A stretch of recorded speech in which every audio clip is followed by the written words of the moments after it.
अब यहाँ देखो, खैर तो यहाँ क्या है कि जैसे ही कंडीशन ठीक हुआ, ये सिस्ट क्या करेगा, ब्रेक करेगा और अंदर जितना नया डॉटर सेल बना था वो क्या करेगा, बाहर निकल जाएगा और नया नया अमीबा बनकर तैयार हो जाएगा। ठीक है, तो ये क्या हुआ, इसको बोलता है इस प्रोसेस को क्या, एस्पोरुलेशन। क्या बोलता है, एस्पोरुलेशन। ये अमीबा में होता है, एक ऐसा प्रोसेस है जिसमें अनफेवरेबल कंडीशन में उसके बॉडी के बाहर इंसिस्टमेंट होता है, 3 लेयर चढ़ता है, उसके अंदर मल्टीपल फ्यूजन होता है और फिर नया डॉटर सेल बन के निकल जाता है। अंडरस्टूड? इसमें ज्यादा कुछ नहीं है, ये एक नया चीज पढ़े, बाकी ये तो जान ही गए।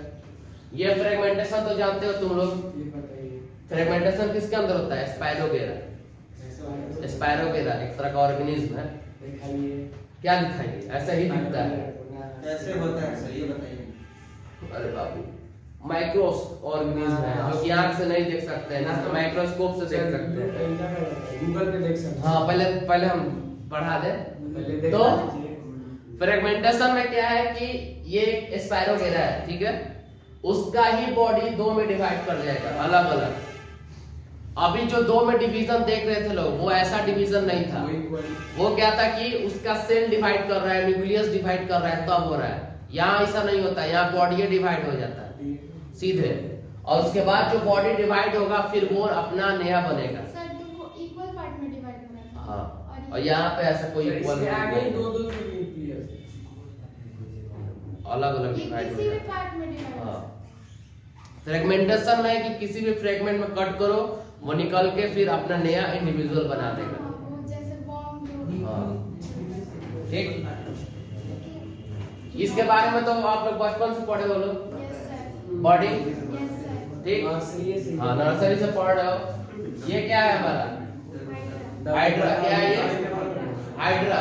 अरे जाओ, ये क्या है, हाइड्रा एक तरह का है। हाइड्रा के अंदर क्या होता है, ये इसका जो स्ट्रक्चर इसको बोलता है टेंटिकल्स, अपर का ये जो स्ट्रक्चर इसको बोलता है हाइपोस्पोर। ठीक है, हाइड्रा के अंदर एक नया बर्ड निकलता है, वो जब बर्ड धीरे धीरे वेल डेवलप हो जाता है तो वो अपने पेरेंट्स बॉडी से डिटैच हो जाता है। नाउ लिसन, यहाँ पर पेरेंट्स बॉडी भी बच गया है और उसका बर्ड्स भी बच गया है।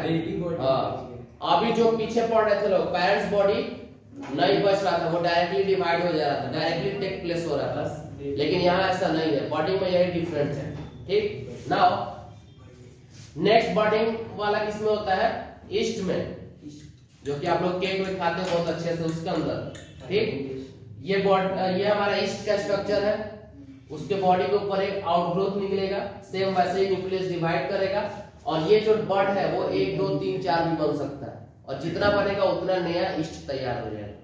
ठीक, मतलब मोर देन। हाँ, तो ये एक तरह का बॉडिंग है इसमें। और फ्यूजन में एक ही डिफरेंस है कि फ्यूजन में पेरेंट्स का बॉडी खत्म हो जाता है, नया बॉडी तैयार हो जाता है, यहाँ पे पेरेंट्स का बॉडी बचा रहेगा, बस यही डिफरेंस। बेबी बॉडी, वही बॉडी वही बनाना ही है।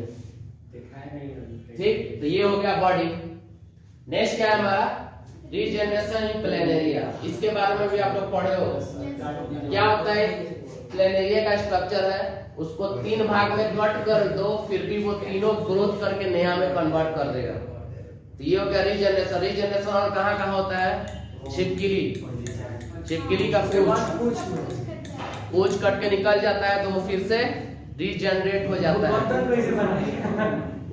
तो वो हो गया रीजनरेशन। हमारे लीवर में भी होता है। अगर आपका लीवर एक ऐसा ऑर्गन है, अगर लीवर को आधा कट करके निकाल दे तो फिर से लीवर बन जाएगा। निकाल के खा सकते लीवर खाएगा भाई, पहले के लोग, लेकिन आदिमानव खाता है ऐसा, नहीं खाते हैं। आदिमानव खाता है ऐसा। तो तुमने इंसान के लीवर बोला है, नागालैंड में अभी खाता है। तो रीजनरेशन में बस इतना ही समझ लो कि रीजनरेशन में जो हमारा इंडिविजुअल होता है उसका बॉडी का कोई भी स्ट्रक्चर कट करके निकला है तो वो फिर से रीजनरेट करके नया में कन्वर्ट हो जाएगा। अंडरस्टूड? ठीक, इसमें इतना ही है।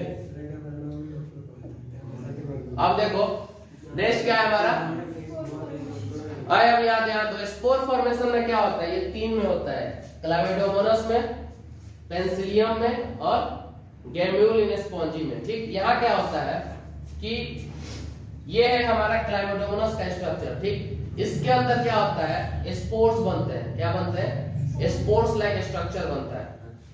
और वो जो स्पोर्स लाइक स्ट्रक्चर है उसका बॉडी जब बर्स्ट करेगा तो फिर नया नया जो स्पोर्स निकलेगा वो ग्राउंड में जाएगा और फिर नया इंडिविजुअल बन जाएगा। अंडरस्टूड? सेम यहाँ पे हमारा पेनिसिलियम में क्या होता है, कोनिडिया बनता है, स्मॉल स्मॉल कोनिडिया बनता है। डिफरेंट इज व्हाट, ये नॉन मोटाइल होता है। अगर डिटैच होगा तो वहीं के वहीं नीचे गिर जाएगा, लेकिन ये जो होता है वो मोटाइल होता है, चल सकता है क्योंकि इसके पास फ्लैजिला रहता है, ये चलने में उसको हेल्प करता है। लेकिन तो इसका बेबी जो होगा वो चल के इधर उधर चला जाएगा, तो इनको ढूंढना पड़ेगा कहाँ गया कहाँ गया। इसका कुछ नहीं है, जहां पे पैदा हुआ वहीं पे गिर जाएगा, ठीक। और ये क्या है, ये गेम्यूलिन स्पॉन्जी में, इसमें भी छोटा छोटा स्ट्रक्चर बनेगा जो कि बाद में जाके न्यू इंडिविजुअल में रेडी हो जाएगा। तो देखो यहां से क्वेश्चन आना का इतना संभावना बहुत कम होता है। इस चैप्टर से अगर क्वेश्चन आता है तो मात्र एक आता है 4 नंबर का नीट में, ठीक। तो 4 नंबर से भी रैंक 1000 के आर पार हो जाता है नीट में, 1000 या 2000 के आर पार हो जाता है। तो आपको हो सकता है गवर्नमेंट मेडिकल कॉलेज 4 नंबर के हिसाब से मिल जाए, हो सकता है प्राइवेट मिले। तो ये भी चैप्टर इसलिए बहुत इंपॉर्टेंट है। तो स्पोर फॉर्मेशन में बस इतना ही होता है कि पेरेंट्स के बॉडी के अंदर स्पोर्स बनता है। वो जो स्पोर्स बनता है पेरेंट्स के बॉडी के अंदर वो वेल डेवलप होता है, और जैसे ही पेरेंट्स का बॉडी से वो डिटैच होता है वो नया इंडिविजुअल में कन्वर्ट हो जाता है। तो जो क्लाइमेडोमोनास के अंदर जो जूस्पोर बन रहा था वो उसके अंदर फ्लैजिला मिलता है, इसलिए वो मोटाइल होता है। पेनिसिलियम में जो कोनिडिया बन रहा था, स्मॉल स्मॉल स्ट्रक्चर, वो नया इंडिविजुअल बना देता है, लेकिन वो मोटाइल नहीं होता है। और जो हमारा गैम्यूल में जो अंदर स्पॉन्ज बन रहा है छोटा छोटा, जब इसका भी बॉडी से वो बाहर निकल के नया गैम्यूल में कन्वर्ट हो जाता है। अंडरस्टूड? तो ये जितना रिप्रोडक्शन देख रहे हो, ये जितना है, ये सब क्या है, सब एसेक्सुअल रिप्रोडक्शन हो रहा है डिफरेंट डिफरेंट माइक्रोस्कोपिक ऑर्गेनिज्म के अंदर। तो जितने माइक्रोस्कोपिक ऑर्गेनिज्म है, बैक्टीरिया हो गया, वायरस हो गया, या फंगी हो गया, इस सबके, या ईस्ट हो गया, हाइड्रा हो गया, ये सबके अंदर ये ऐसे चल के रिप्रोडक्शन होता है। फ्यूजन होगा तो बॉडी डिवाइड करेगा, चाहे 2 में चाहे बहुत सारे में। बॉडी होगा तो बर्ड्स बनेगा बॉडी पे, फिर डिवाइड करेगा। और क्या पढ़े हम लोग? रीजनरेशन होगा तो बॉडी का कोई भी हिस्सा कट कर दो, वहां से रीजनरेट होकर नया बन जाएगा। फ्रेगमेंटेशन में होगा कि बॉडी 2 भाग में या 3 भाग में डिवाइड कर रहा है किसी भी फ्रेगमेंट से, और वो नया फ्रेगमेंट में कन्वर्ट हो जा रहा है, ठीक। और लास्ट में क्या बचा हमारा? स्पोर फॉर्मेशन में क्या है, उसके बॉडी के अंदर स्पोर्स बनता है। देखो स्पोर्स बनता है, यहाँ पे कॉन्ट्राडिक्टरी है, ठीक। फ्यूजन और स्पोर में 2 है। फ्यूजन में होता है ना कि पेरेंट्स का बॉडी, फ्यूजन और स्पोर दोनों लगभग सेम दिखता है, क्योंकि तुम लोग देखो ये है, हो गया हमारा, ये हो गया फ्यूजन का स्ट्रक्चर, या ये हो गया फ्यूजन का स्ट्रक्चर, ठीक। और ये हो गया क्या, स्पोर्स का स्ट्रक्चर। दोनों में डिफरेंट क्या है? फ्यूजन में जो होता है ना, पेरेंट्स का बॉडी डिवाइड कर रहा है न्यू डॉटर सेल में, वो डायरेक्टली है, लेकिन अगर उसको सही एनवायरनमेंट नहीं मिलेगा तो मर जाएगा, ठीक। लेकिन स्पोर फॉर्मेशन में क्या होता है ना, जो स्पोर्स बन रहा है ये 500 साल 1000 साल तक जिंदा रह सकता है। जब उसको फेवरेबल कंडीशन मिलेगा तब वहां पे वो नया डॉटर सेल में कन्वर्ट हो जाएगा। मान लो ये स्पोर बन गया है, ठीक, इसको सही एनवायरनमेंट मिला तो तुरंत इंडिविजुअल बनकर रेडी हो जाएगा, नहीं मिला रुक जाएगा, ठीक। तो स्पोर में यही एक फायदा है, इसका लाइफ स्पैन बहुत ज्यादा होता है एज कंपेयर टू अभी जो फ्यूजन देखे वो। समझ में आ गया?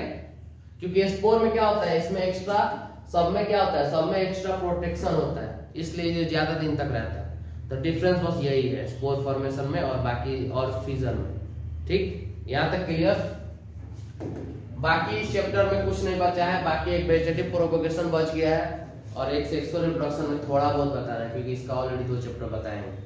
दैट्स इट, चैप्टर कल खत्म हो जाएगा आप लोगों को, और परसों